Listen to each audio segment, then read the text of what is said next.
तो बेटा इस क्वेश्चन को सॉल्व करने के लिए कॉम्प्लेक्स नंबर का सवाल है। इस क्वाड्रेटिक के रूट दिए हैं अल्फा और बीटा, मतलब ये 2z² minus 3z minus 2 iota, इसके रूट क्या दिए हैं अल्फा और बीटा। तो हमें इसकी वैल्यू, इसका रियल पार्ट और इसका इमेजिनरी पार्ट का प्रोडक्ट निकालना है। ठीक है, तो पहले ये क्या लिखा है एक बार इसको लिख लेते हैं हम लोग। तो ये लिखा है अल्फा की पावर 19, बीटा की पावर 19, अल्फा की पावर 11, बीटा की पावर 11 डिवाइडेड बाई अल्फा की पावर 15, बीटा की पावर 15। अगर मैं इसमें और इसमें अगर अल्फा की पावर 15 कॉमन लूं तो क्या बचा, अल्फा की पावर 4, 1 अपॉन अल्फा की पावर 4, फिर प्लस इसमें और इसमें भी अगर मैं बीटा की पावर 15 कॉमन लूं तो क्या बचा, बीटा की पावर 4 प्लस 1 अपॉन बीटा की पावर 4 डिवाइडेड बाई अल्फा की पावर 15 प्लस बीटा की पावर 15। ये बड़ी बड़ी पावर को देखकर हमको कोई घबराना नहीं है।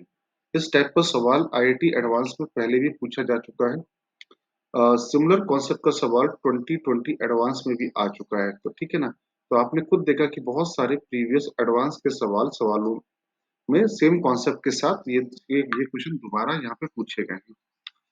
तो देखो इन दोनों में 2 लिखा हुआ है, तो मैं काम करता हूँ जेड का डिवाइड मार देता हूँ पूरे सवाल में। तो ये आ गया। अब मैं इसे करने क्या जा रहा हूँ थोड़ा समझिएगा। 2 बाहर लिया, z minus iota by z equal to 3। यहाँ से क्या आया, z minus iota by z बराबर 3/2 आ गया। अब इसके रूट क्या थे, अल्फा और बीटा। तो अल्फा और बीटा क्या करेंगे, इसको सेटिस्फाई करेंगे। तो z की जगह alpha minus iota upon alpha equal to 3/2। दोनों तरफ होल स्क्वायर कर दिया तो alpha square minus 1 upon alpha square minus 2i बराबर 9/4। अब alpha square minus 1 upon alpha square equal to 9/4 plus 2 iota. अब इस पूरे का पूरे होल स्क्वायर करोगे तो क्या बन जाएगा, अल्फा की पावर 4 बन जाएगा। तो अल्फा की पावर 4, 1 अपॉन अल्फा की power 4 minus 2, 81 upon 16 minus 4 plus 2 into 9/4 into 2 iota. तो अब यहां से देखो, तो अल्फा की पावर 4 प्लस 1 अपॉन अल्फा की पावर 4 बराबर 81 अपॉन 16 माइनस 4 प्लस 2 माइनस 2, ये कितना आ गया, 9 आयोटा आ गया। ठीक, अभी कितना आ गया, 81 minus 32 upon 16 plus 9 iota, alpha की पावर 4, 1 अपॉन अल्फा की पावर 4। तो ये आ गया 11 में 2 गया 9, 7 में 3 गया 4 प्लस 9 आयोटा।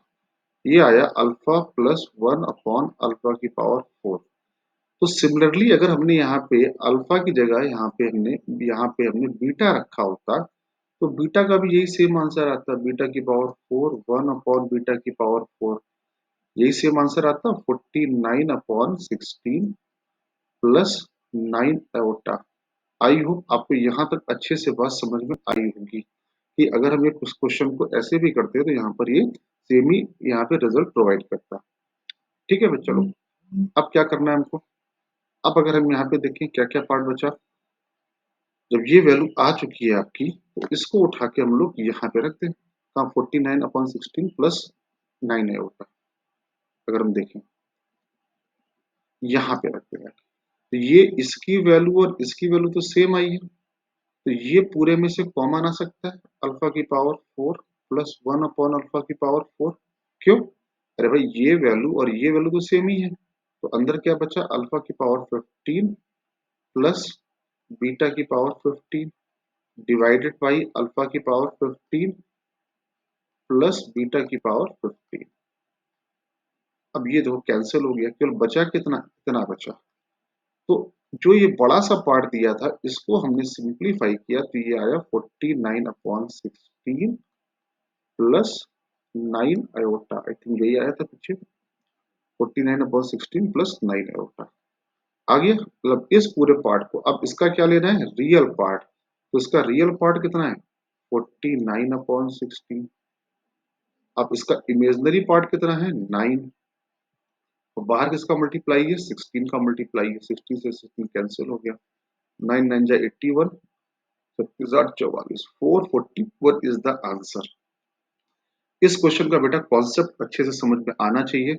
ये जितने भी बड़े बड़े टर्म दिए होते हैं ना, इसका बहुत मीनिंग नहीं होता, इस पूरे को बहुत सिंप्लीफाई नहीं करना होता, हमको बस लॉजिक पकड़ना होता है।